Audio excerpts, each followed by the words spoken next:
and this issue was raised. They discussed ways and means to secure the release.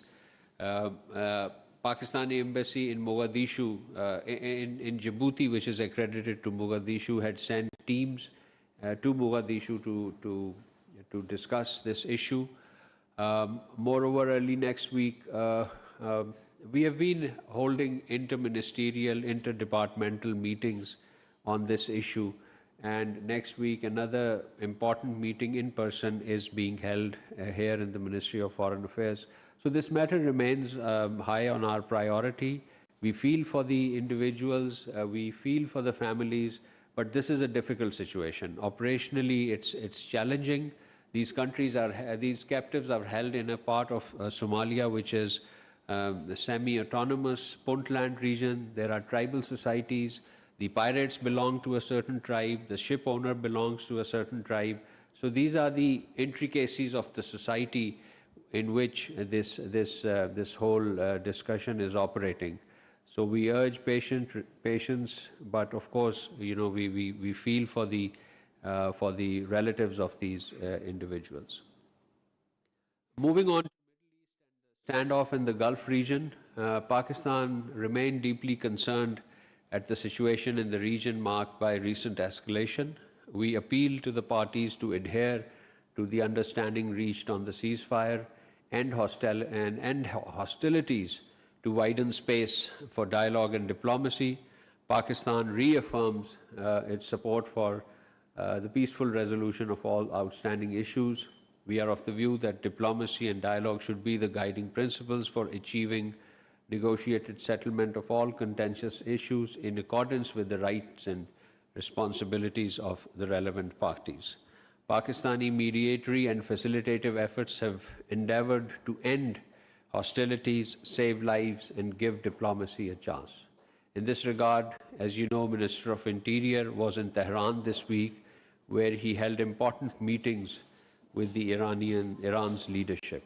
On 29th May, the Deputy Prime Minister, Foreign Minister, Senator Mohammad Atta Tarar held meeting with the US Secretary of State, Marco Rubio. Upon his return to Islamabad on 1st June, he held telephone conversations with the Foreign Minister of Iran, Abbas Araghchi, and other foreign ministers of the region, basically engaging on all issues associated with this crisis.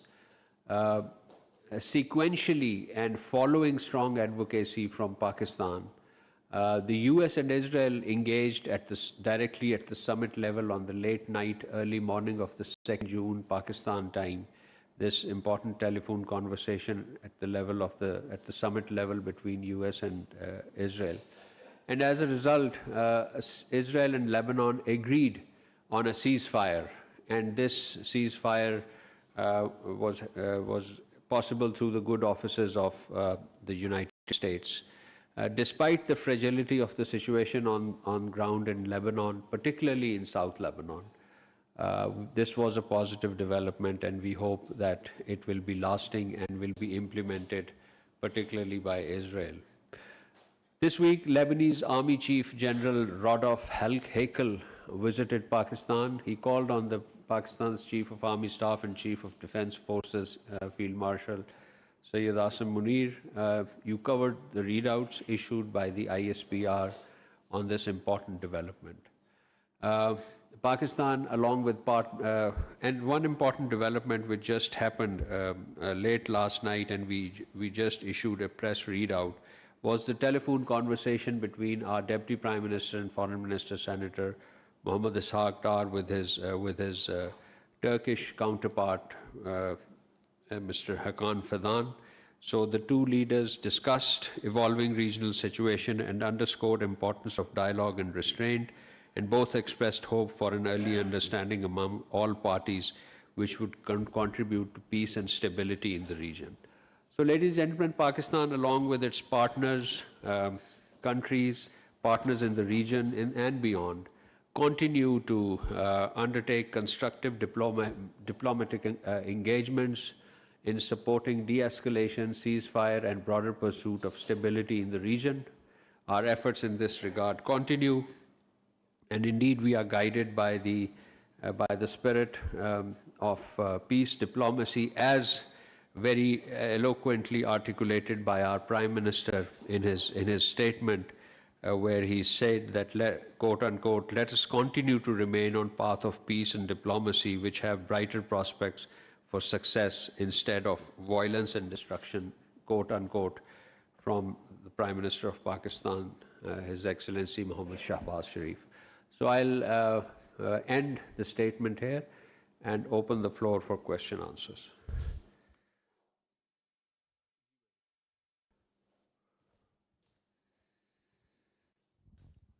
Thank you, sir.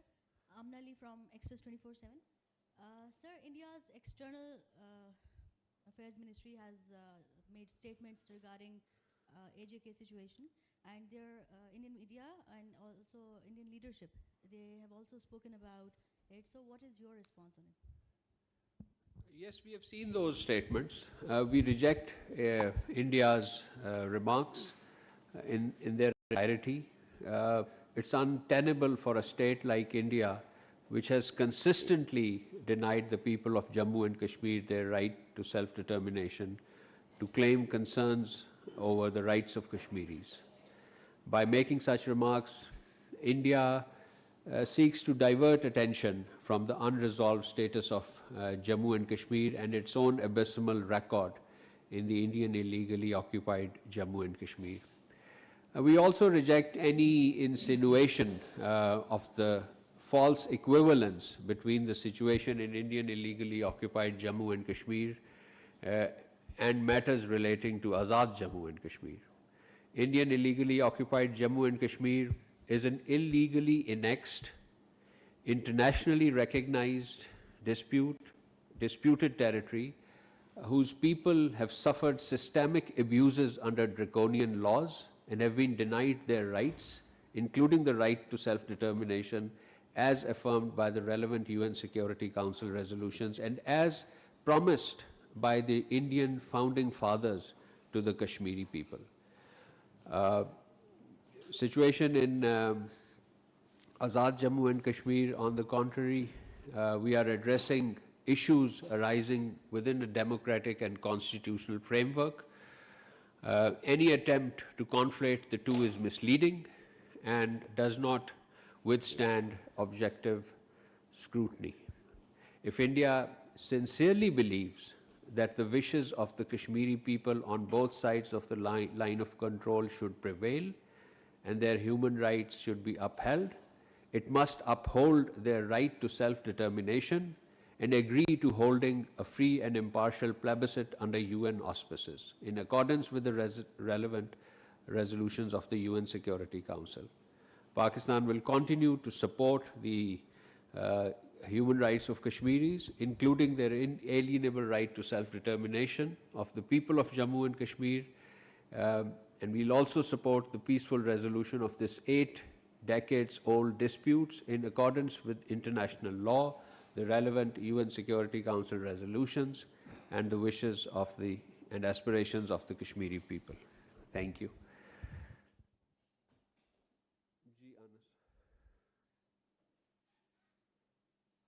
Thank you so much, spokesperson. Sticking to India, we've seen that the latest CIPRI yearbook has suggested that India might have altered its traditional nuclear posture by reportedly deploying around 12 nuclear warheads during peacetime, alongside indications of missile systems and a more operationally ready nuclear force.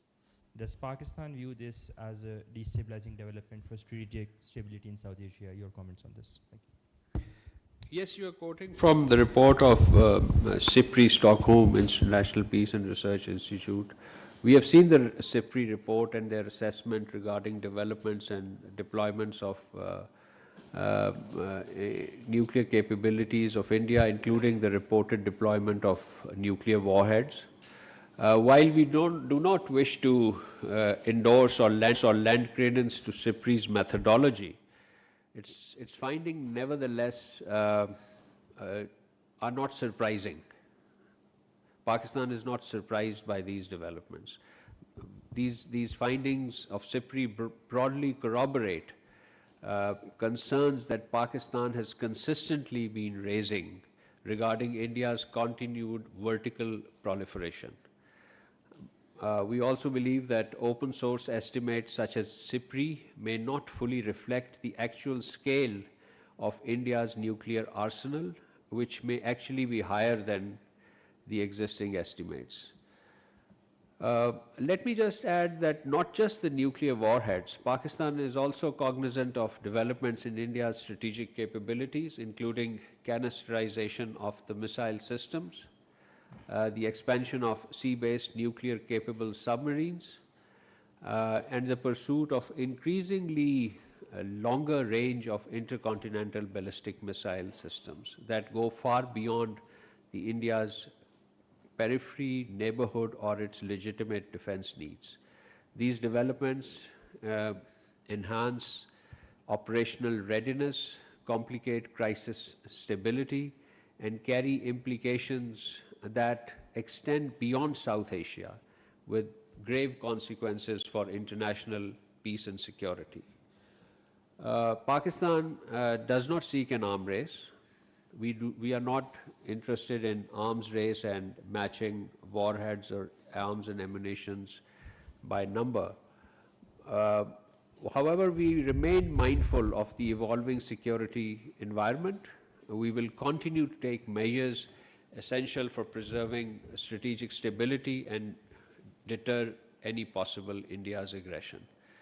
Pakistan urges the international community to closely monitor developments and deployments of India's nuclear arsenal that may affect strategic stability in South Asia and undermine peace and security at the regional and global levels. In this regard, the international community, particularly the suppliers of high technologies to India, should understand the implication of advanced technologies and emerging capabilities being incorporated into India's strategic posture with its grave international consequences, as I mentioned, by the development of intercontinental ballistic missiles that threaten far beyond South Asia into the wider world. Thank you.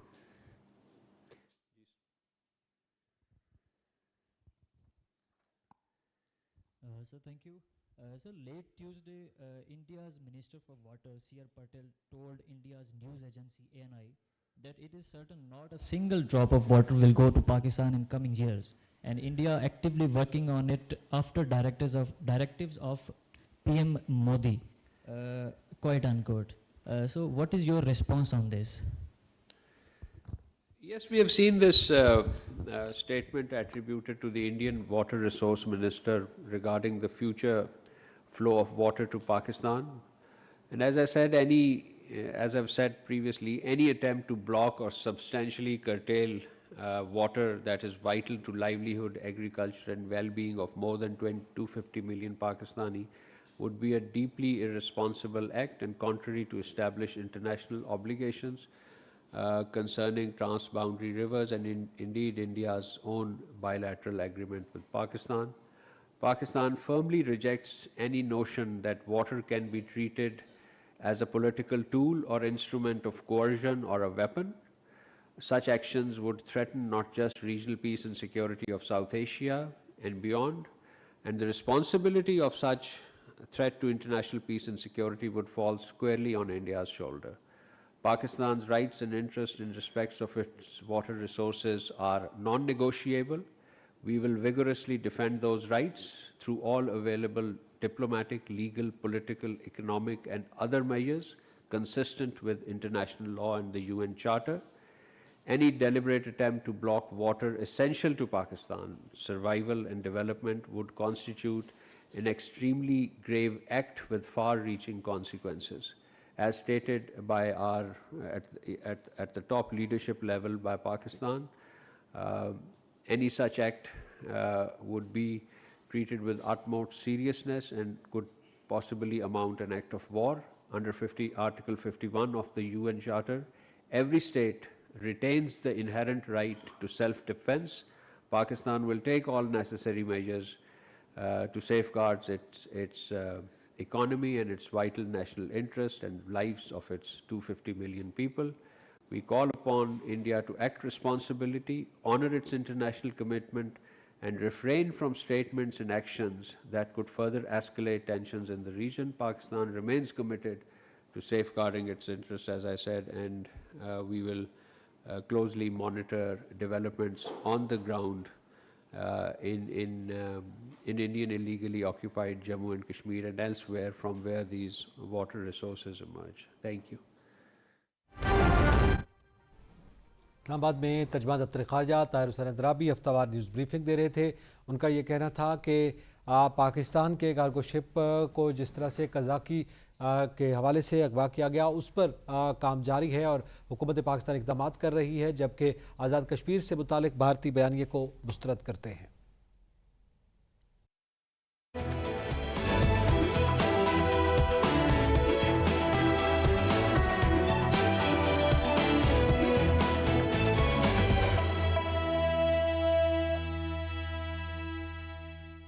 आपको बताएं कि इस्लामाबाद के इलाके बाराकऊ नई आबादी में सड़क की अधूरी तामीर शहरियों के लिए अजाब बन गई। सड़क पर गहरे गड्ढों और मिट्टी उड़ने की वजह से मकामी शहरियों और गाड़ियों को आमद-ओ-रफ्त में शदीद मुश्किलात का सामना है। इलाका मकीनों ने CDA और आला हुकाम से नोटिस देने और सड़क की तामीर फौरी मुकम्मल करवाने का मुतालबा किया। मजीद जानेंगे फैसल महमूद अब्बासी से।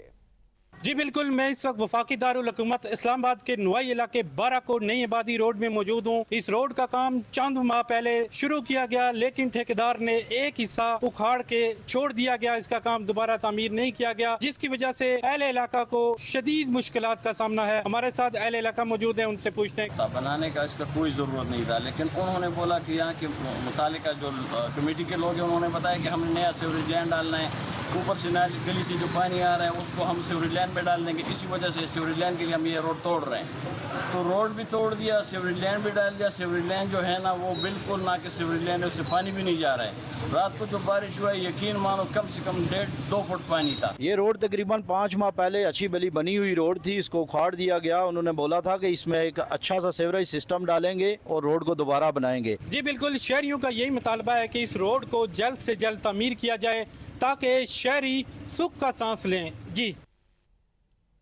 अहमदपुर सियाल में दरबार आलिया पीर गुल शेर शाह के सलाना उर्स के मौका पर सबाना सियाल बरादरी की जानिब से मजहबी, सकाफती और समाजी तकरीबात का इनकाद किया जाता है।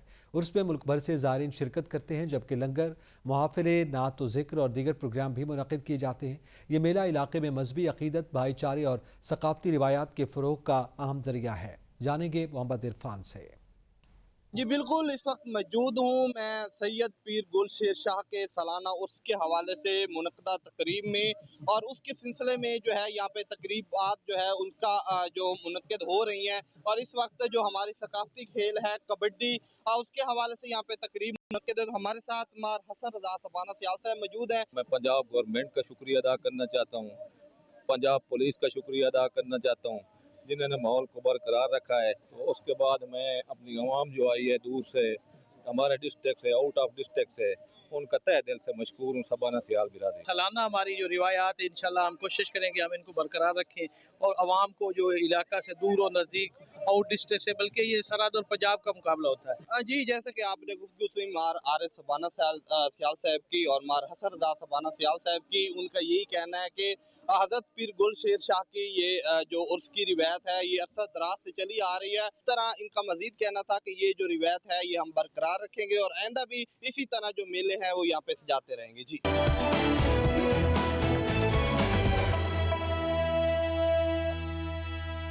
पख्तूनख्वा का सबसे बड़ा फ्रॉड नवा सिटी के नाम पर कायम सोसाइटी ज़मीन मालकान को 8 साल बाद भी रकम न दे सके। बाज़ लोगों को प्लॉट की फाइल दी लेकिन रिकॉर्ड मौजूद नहीं। मजीद जानेंगे अलफ खान शेरपाव से। जिस वक्त 4 की वो बड़ा प्रोजेक्ट जो नवा सिटी के नाम से याद किया जाता है, 8 साल पहले जब ये मंसूबा शुरू हो चुका था तो 4 के लोगों में खुशी की लहर फैली हुई थी कि एक बड़ा प्रोजेक्ट 4 आ रहा है। लेकिन 8 साल गुजरने के बावजूद सिर्फ आपको गेट नजर आएगा, दफ्तर नजर आएगा। इसके साथ जिसने यहाँ पे प्लाट खरीदे उनके मुताबिक किसी को अभी तक फाइल तक नहीं मिली है। तो मकामी लोगों के साथ हम बात करेंगे। और इन लोगों ने हमारे से 8 साल हो गए, हमको कह रहा है पैसे भी दे रहे हैं हम आपको, अभी तक न कोई पैसा। कौमी असम्बली का इजलास जारी है जहाँ पे अत्ता तारार इज़हार ख्याल कर रहे हैं। एडिटोरियल बोर्ड है, एक रिस्पॉन्सिबल जर्नलिज्म का वो सबूत देते हैं।